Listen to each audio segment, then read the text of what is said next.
السلام علیکم، کیا حال ہے آپ سب کے؟ آپ میں سے بہت سے لوگوں نے خاص طور پہ یہ درخواست کی تھی کہ 512 کے ہینڈ آؤٹس اور اسپیشلی لیسن نمبر 10 کے اندر جو میکینزمز دیے گئے ہیں ان پر میں اپنے یوٹیوب چینل کے لیے ایک شارٹ اور ڈیٹیلڈ ویڈیو بناؤں۔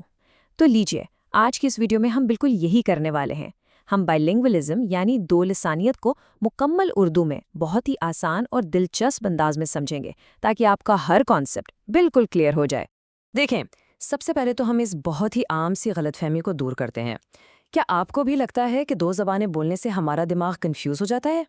ماضی میں واقعی لوگ ایسا ہی سوچتے تھے کہ شاید ایک سے زیادہ زبانیں سیکھنے سے دماغ پر بوجھ پڑتا ہے، لیکن آج ہم دیکھیں گے کہ سائنس اس بارے میں کیا کہتی ہے، اور یقین مانیں حقیقت اس کے بالکل برعکس اور بہت ہی زبردست ہے۔ آج کا ہمارا ایجنڈا بہت سیدھا سا ہے۔ ہم انفرادی تجربے سے شروع کریں گے، پھر لیسن 10 کے میکینزمز کو دیکھیں گے، دماغی ساخت کو سمجھیں گے، اور آخر میں دیکھیں گے کہ یہ سب ہمارے معاشرے اور تعلیم کے مستقبل کو کیسے بدل رہا ہے۔ تو آئیے حصہ 1 کی طرف بڑھتے ہیں۔ سب سے پہلے یہ طے کرتے ہیں کہ بنیادی سطح پر دو لسانی یعنی بائی لنگول ہونے کا اصل مطلب کیا ہے۔ ہم عام طور پر بس بائی لنگولزم کا لفظ استعمال کر لیتے ہیں نا، لیکن اصل میں یہ دو بالکل مختلف چیزیں ہیں۔ ایک ہوتی ہے بائی لنگوالٹی، یہ دراصل ایک فرد کے دماغی یا نفسیاتی حالت کا نام ہے کہ وہ اپنے ذہن میں دو زبانوں کو کیسے مینج کرتا ہے، اور دوسرا لفظ ہے بائی لنگولزم۔ یہ ایک بڑے لیول کی چیز ہے، یعنی جب کسی پورے معاشرے یا سوسائٹی کے اندر دو زبانیں بولی جا رہی ہوں، ایک کا تعلق آپ کے دماغ سے ہے اور دوسرے کا تعلق پورے معاشرے سے۔ اب ہم آتے ہیں لیسن 10 کے سب سے اہم اور کور ٹاپک کی طرف۔ اس میں دو لسانیت کی 4 خاص خصوصیات بتائی گئی ہیں۔ پہلی ہے ڈگری، یعنی آپ دونوں زبانوں میں کتنے ماہر ہیں۔ کوئی بھی دونوں زبانوں میں 100% پرفیکٹ نہیں ہوتا۔ دوسری ہے فنکشن، یعنی آپ کون سی زبان کس کام کے لیے استعمال کرتے ہیں۔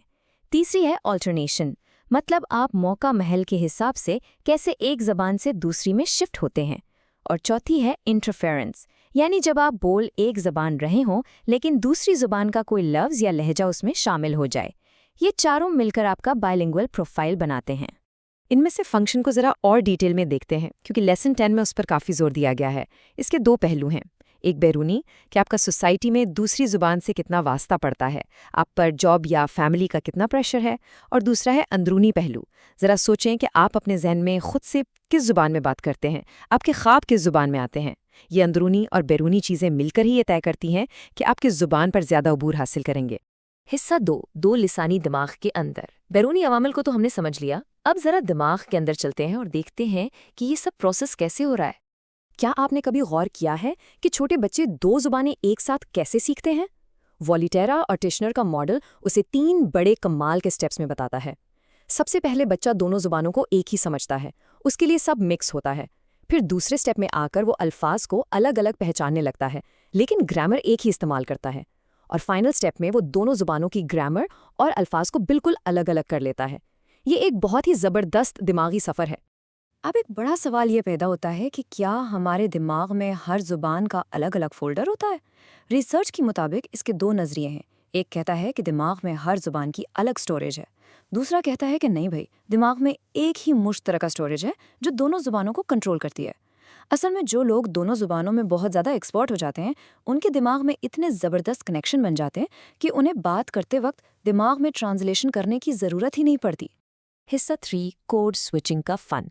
اب تھوڑا پریکٹیکل لائف کی طرف آتے ہیں کہ روزمرہ کی گفتگو میں ہم یہ سب کیسے استعمال کرتے ہیں۔ یہ بات آج پلے باندھ لیں۔ ہم اکثر سوچتے ہیں کہ جو شخص اردو بولتے بولتے اچانک انگلش بولنے لگے، وہ شاید کنفیوز ہے یا اسے صحیح لفظ نہیں مل رہے۔ یہ سراسر غلط ہے۔ ماہرین کہتے ہیں کہ کوڈ سوئچنگ کوئی خامی نہیں ہے، بلکہ یہ ایک انتہائی زبردست اور پیچیدہ صلاحیت ہے۔ گرامر کی کوئی غلطی کیے بغیر روانی سے 2 زبانوں کو ملا کر بولنا، یہ تو اس بات کا ثبوت ہے کہ آپ کا دماغ کتنی تیزی سے اور کتنی اعلیٰ سطح پر کام کر رہا ہے۔ اور لیسن 10 کے آلٹرنیشن والے پوائنٹ کو یاد کریں، ہم زبان یوں ہی بلا وجہ نہیں بدلتے، اس کے پیچھے وجوہات ہوتی ہیں۔ ہم کس ٹاپک پر بات کر رہے ہیں، سامنے والا بندہ کون ہے، ماحول کتنا سیریس یا کتنا چل ہے۔ بعض اوقات تو ہم صرف موڈ بدلنے کے لیے یا کسی سے دوستی کا احساس دلانے کے لیے اچانک اپنی مقامی بولی پر آ جاتے ہیں۔ یہ سب لاشعوری طور پر ہوتا ہے، اور یہ ایک بہترین سماجی اشارہ ہے۔ حصہ 4، زبان، طاقت اور معاشرہ۔ اب تک ہم نے انفرادی لیول پر بات کی، اب تھوڑا زوم آؤٹ کر کے پوری سوسائٹی کے لیول پر دیکھتے ہیں۔ سوسائٹی میں 2 طرح کے کلچر پائے جاتے ہیں۔ ایک ہے ایڈیٹو بائلنگولزم، جہاں آپ اپنی مادری زبان پہ فخر کرتے ہیں اور ساتھ ہی ایک نئی زبان بھی سیکھ لیتے ہیں۔ اس سے آپ کی شخصیت میں اضافہ ہوتا ہے۔ اور اس کے بالکل الٹ ہے سبٹریکٹیو بائلنگولزم، جہاں ہوتا یہ ہے کہ سوسائٹی کی کوئی طاقتور زبان آپ کی اپنی مادری زبان کو کھا جاتی ہے۔ آپ کو لگتا ہے کہ آگے بڑھنے کے لیے اپنی زبان چھوڑنا پڑے گا۔ یہ سیدھا سیدھا طاقت کا کھیل ہے۔ اور اسی چیز سے ڈائیگلوسیا جنم لیتا ہے۔ ڈائیگلوسیا کا سیدھا سا مطلب ہے کہ سوسائٹی نے 2 زبانوں کے کام بانٹ دیے ہیں۔ ایک کو وہ ہائی یعنی بہت عزت والی اور فارمل زبان مانتے ہیں جسے دفتروں یا اسکولوں میں بولا جاتا ہے، اور دوسری کو وہ لو یعنی عام زبان مانتے ہیں جسے ہم گھر میں یا دوستوں کے ساتھ گپ شپ میں استعمال کرتے ہیں۔ یہ سسٹم ہمیں بتاتا ہے کہ کس وقت اور کس جگہ کون سی زبان بولنی ہے۔ حصہ 5 2 لسانیت کے فوائد۔ اب تک آپ کو اندازہ ہو گیا ہوگا کہ 2 زبانیں جاننا کوئی مسئلہ نہیں ہے، تو پھر اس کے اصل فائدے کیا ہیں؟ آج کی گلوبل دنیا میں بائی لنگول ہونا کسی سپر پاور سے کم نہیں ہے۔ یہ آپ کو مختلف نسلوں اور قوموں سے جوڑتا ہے۔ آپ دنیا کی دوسری ثقافتوں کو صرف دور سے نہیں دیکھتے بلکہ ان کو اندر سے محسوس کر سکتے ہیں۔ جاب مارکیٹ میں بھی اس کی زبردست ڈیمانڈ ہے، اور سب سے کمال کی بات یہ ہے کہ آپ کے دماغ کو شارپ کرتا ہے، آپ کی تخلیقی سوچ کو بڑھاتا ہے، کیونکہ آپ کا دماغ ایک ہی وقت میں 2 مختلف طریقوں سے دنیا کو دیکھ رہا ہوتا ہے۔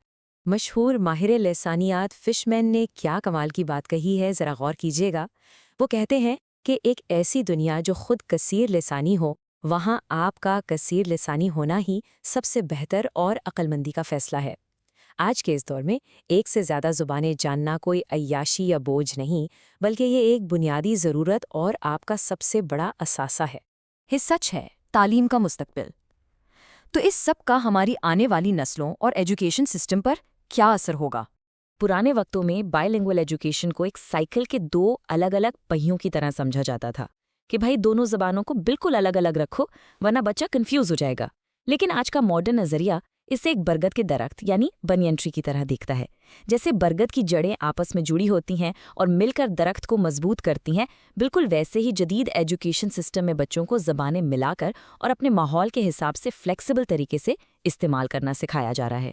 تو ہم اس ایکسپلینر ویڈیو کے اختتام پر آ گئے ہیں۔ ہم نے لیسن 10 کے میکانزم سے لے کر دماغ اور پھر سوسائٹی کے اثرات تک سب کچھ کور کر لیا ہے۔ اب آپ کے لیے ایک سوال چھوڑ کر جا رہا ہوں۔ 21ویں صدی کی اس فاسٹ لائف میں آپ اپنی روزمرہ کی زندگی میں اپنی زبانوں کا بہترین استعمال کیسے کریں گے؟ کیا آپ انہیں ایک بوجھ سمجھیں گے یا اپنی سب سے بڑی طاقت؟ اس پر ضرور سوچیے گا۔ مجھے امید ہے کہ اس شارٹ ویڈیو سے آپ کو بہت کچھ سیکھنے کو ملا ہوگا۔